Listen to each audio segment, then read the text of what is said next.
Selamat pagi, selamat berjumpa kembali dengan Budi Raharjo.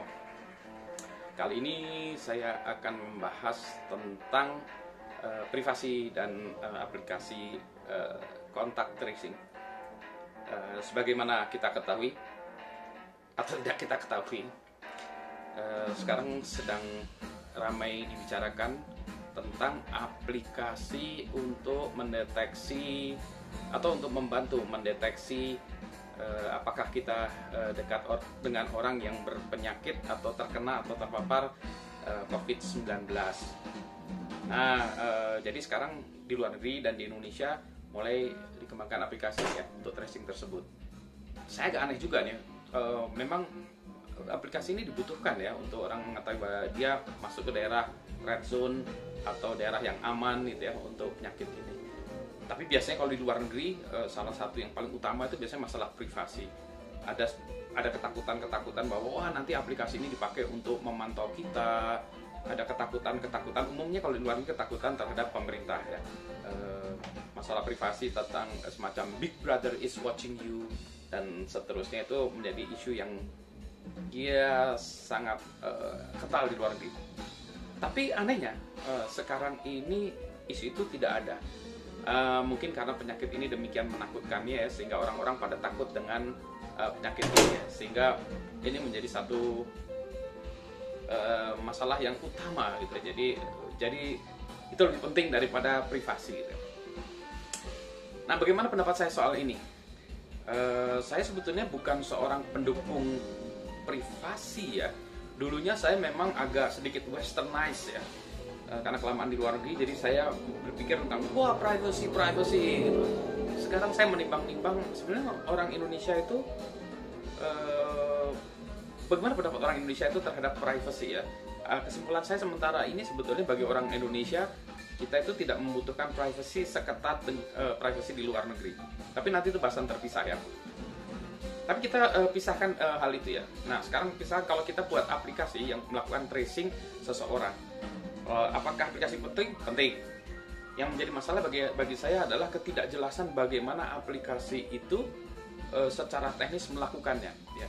Hal ini butuh keterbukaan. Misalnya tadi aplikasi itu bagaimana dia tahu orang ini sudah terpapar atau belum?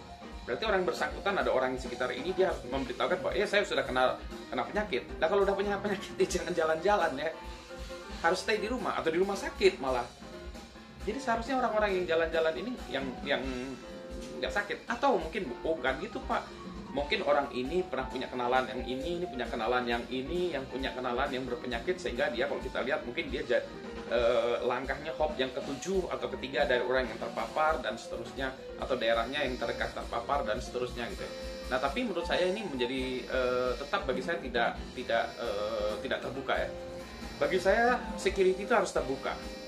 Kalau security ditutup-tutup, itu adalah security by obscurity. Itu selalu dianggap tidak secure.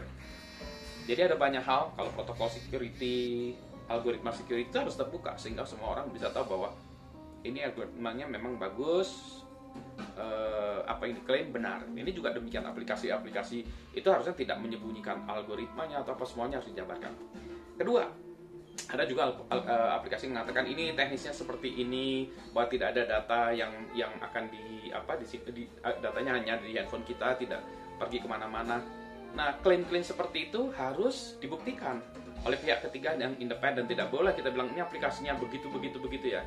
Karena yang sudah kejadian aplikasinya rentan, baik dari segi desain salah ataupun implementasinya juga buruk, sehingga orang-orang bisa melihat, atau kalau aplikasinya dibobol, bubar total lah semuanya gitu ya.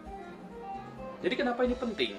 Kenapa ini penting bagi saya? Karena kalau kita teledor membuat aplikasi seperti ini, maka perlindungan data kita ya sebagai yang ingin dilindungi itu tidak terjadi. Nanti mungkin ada aplikasi-aplikasi juga yang memanfaatkan ini, misalnya aplikasi yang kita tidak sealiran partai politik, atau kita tidak seagama segala macam. Jadi apakah kita dekat dengan partai politik pilihan kita, atau apakah kita dekat dengan orang-orang yang menyukai jenis musik yang saya sukai, atau jadi malah akan nanti menimbulkan polarisasi yang mana itu nanti efek sosialnya lebih berat gitu ya. Jadi menurut saya apa? Hati-hatilah membuat aplikasi yang sejenis-sejenis ini, gitu ya. Saya pernah baca buku Lawrence Lessig kayaknya ya, bahwa sebetulnya hukum itu bisa kita kodekan di dalam aplikasi. Jadi aplikasi pun sebetulnya menciptakan hukum gitu ya. Jadi hati-hati dalam mendesain aplikasi. Kembali kepada topik yang utama, bagaimana pendapat saya tentang aplikasi contact tracing. Ide bagus, implementasi belum tentu.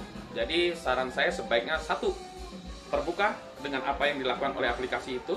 Dua, aplikasi itu harus diaudit oleh pihak ketiga yang independen untuk membuktikan bahwa aplikasi tersebut memang memenuhi klaim apapun yang diklaimkan. Terima kasih, semoga bermanfaat dan semoga kita selalu sehat, stay healthy, stay safe. Sampai berjumpa kembali. Assalamualaikum.